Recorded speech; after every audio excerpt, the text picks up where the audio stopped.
Mob তো মাথার ঘাড়ের উপর ঝুলছেই, যে কোনো সময় আক্রান্ত হবার পরিস্থিতিও তৈরি করে ফেলতে পারেন।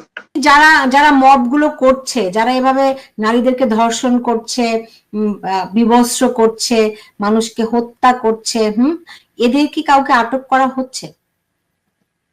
আপনার সম্প্রতি সাবেক আপনার প্রধান নির্বাচন কমিশন নুরুল হুদা মহোদয়, যিনি বীর মুক্তিযোদ্ধা, তাকে যেভাবে বেইজ্জত করা হয়েছে, জুতো পেটা করা হয়েছে, যারা করেছেন তাদের দু একজনকে আটক করা হয়েছিল, দ্রুততম সময়ের মধ্যে জামিন দিয়ে উৎসাহিত করা হয়েছে যে ধরনের কাজ আবারও করা যেতে পারে। তো আপনারা কেমন আছেন? ডেফিনেটলি আমাদের পিনাকি ভট্টাচার্যের রসানলে আছি। তার অঙ্গুলি বেলনে শফিক মহোদয় উদ্বেলিত হন, আমাদের দুদক সক্রিয় হয়ে ওঠে, আপনার মব তো মাথার ঘাড়ের উপর ঝুলছেই, যে কোনো সময় আক্রান্ত হবার পরিস্থিতিও তৈরি করে ফেলতে পারেন। কারণ তিনি, তার হাত এত লম্বা যে জেলখানার মধ্যেও তিনি উৎপীড়ন করার সদম্ভ ঘোষণা দিয়ে ফেলেছেন। বুঝতে পেরেছি। আর এগুলো তো মব নয়, প্রেস সেক্রেটারি বলেছেন এগুলো হচ্ছে প্রেসার গ্রুপ। জি, মানে নানান রকমের প্রেসার গ্রুপ আছে, সেরকম লবি আর কি। তো এমনিতে যদি যদি বঙ্গভবনে আক্রমণ হয়, সেই ক্ষেত্রে সেনাবাহিনীর প্রস্তুতি কেমন দেখছেন?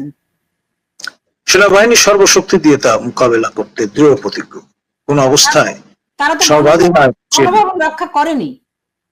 দেখুন, ওই ঘটনার সঙ্গে এটির তুলনা করা যাবে না। তখন একটা এমন পরিস্থিতি ছিল, সবাই হতচকিত ছিল। আপনার যেটা ডিপ স্টেট, আন্তর্জাতিক পরাশক্তি নিচয় তারা যুক্ত ছিলেন, এবং $50 মিলিয়ন একটা প্রজেক্ট ছিল, এটা কালার রেভলিউশন।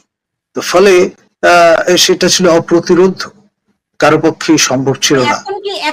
এখন কি ডিপ স্টেট নাই? আছে, কিন্তু আপনার এই জজ সোরস মহোদয়ের কোন আগ্রহ এই পর্যায়ে আছে বলে আমার মনে হয় না।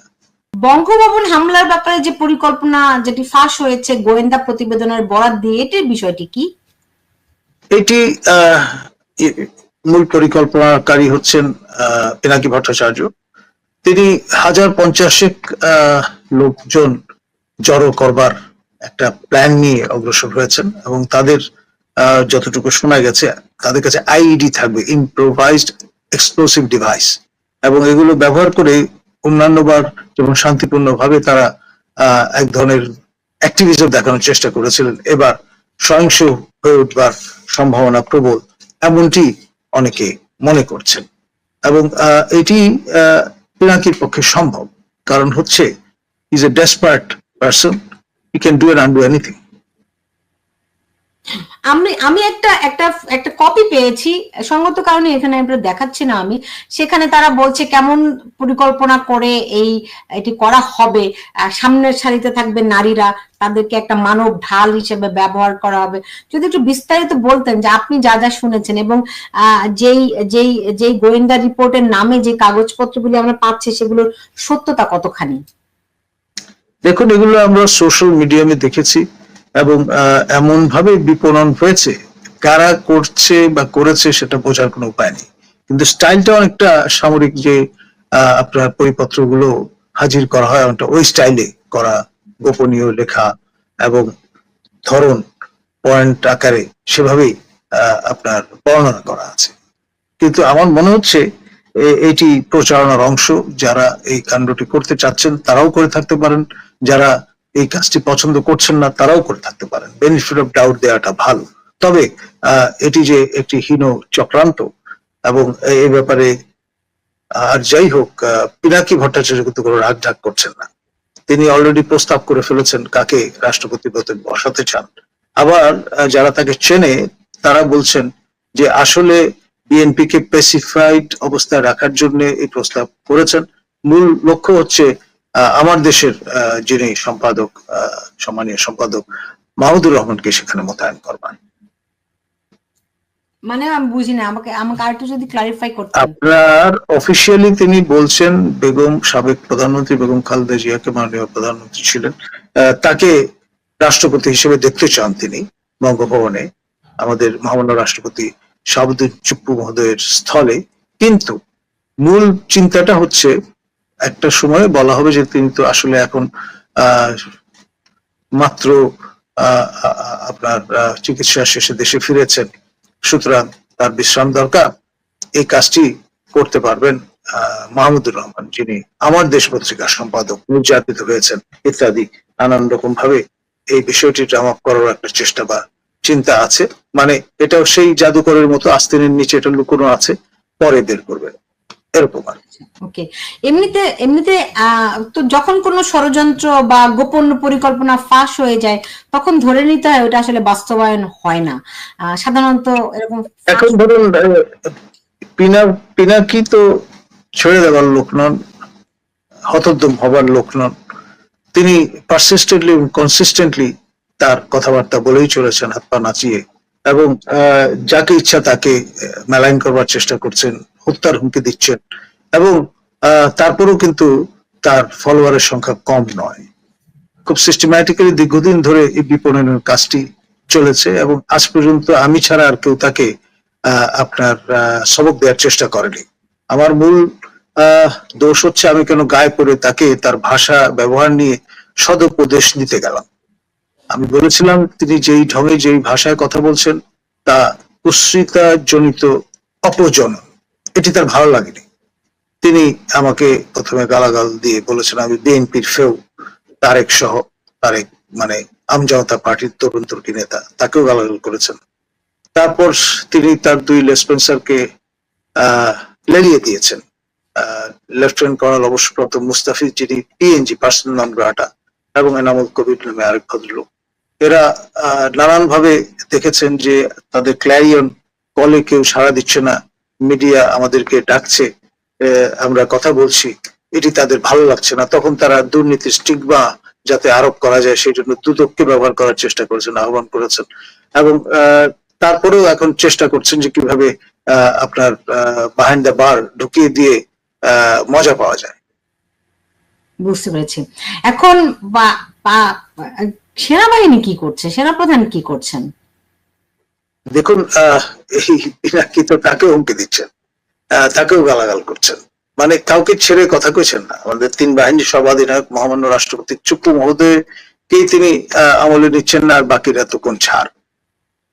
তার অ্যাটিটিউডটা হয়ে গেছে সেন্ট্রাল আফ্রিকান রিপাবলিক, যেটি ওকাসার পাল্লায় পড়ে সেন্ট্রাল আফ্রিকান এম্পায়ারে পরিণত হয়েছিল, এবং তিনি ফ্রান্স থেকে অর্ডার দিয়ে রাজদণ্ড এবং সিংহাসন বানিয়ে নিয়ে এসেছিলেন, এবং নিজেকে তিনি সম্রাট হিসেবে বিবেচনা করা শুরু করেছেন। সেই বোকাসার মতো অবস্থা। জি, ধরেন কিন্তু সেনাবাহিনীর অবস্থাটা কি? তারা এরকম তারা সতর্ক আছেন। আপনি বলছিলেন যে সেনাপ্রধান বলেছিলেন যে মব ভায়োলেন্স আর সহ্য করা হবে না।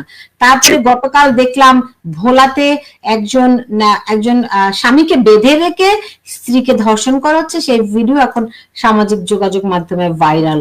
কুমিল্লায় আপনি দেখেন যে এক নারীকে বিবস্ত্র করা হয়েছে মুরাদনগরে।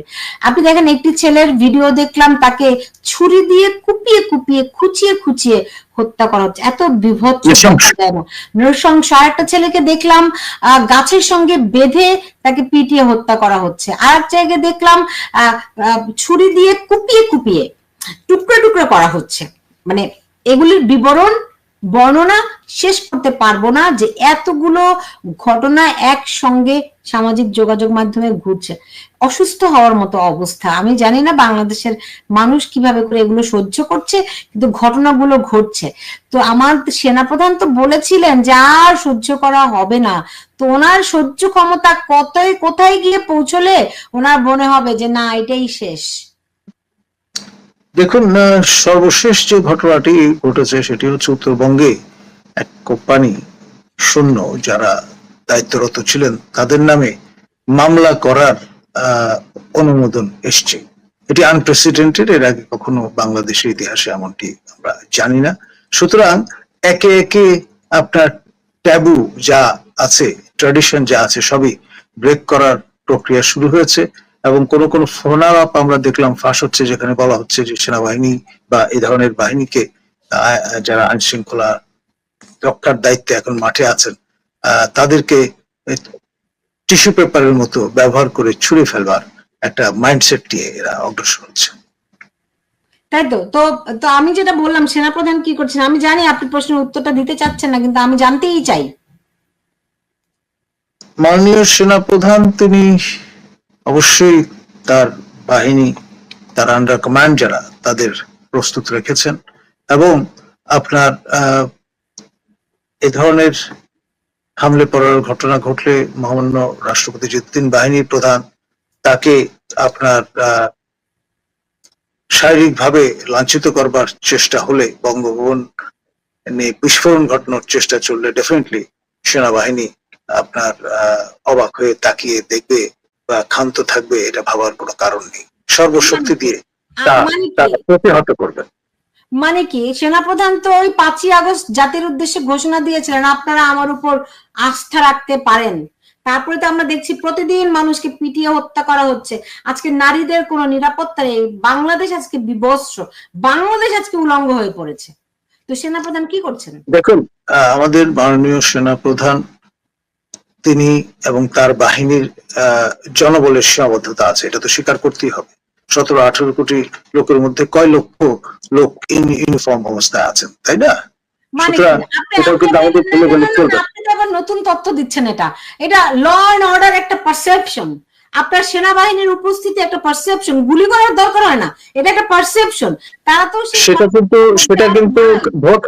সেটা ভোতা হয়ে গেছে। কারণ হচ্ছে এই যে দিনের পর দিন আপনি ম্যাজিস্ট্রেসি ক্ষমতা দিয়ে পিপল ইন ইউনিফর্মকে পুলিশি দায়িত্ব দিয়ে বাইরে রেখেছেন। এখন পুলিশ তার যে বাহিনী হিসেবে মোরাল বা মনোবল ভেঙে পড়েছে, এটা তো স্বীকার করতেই হবে।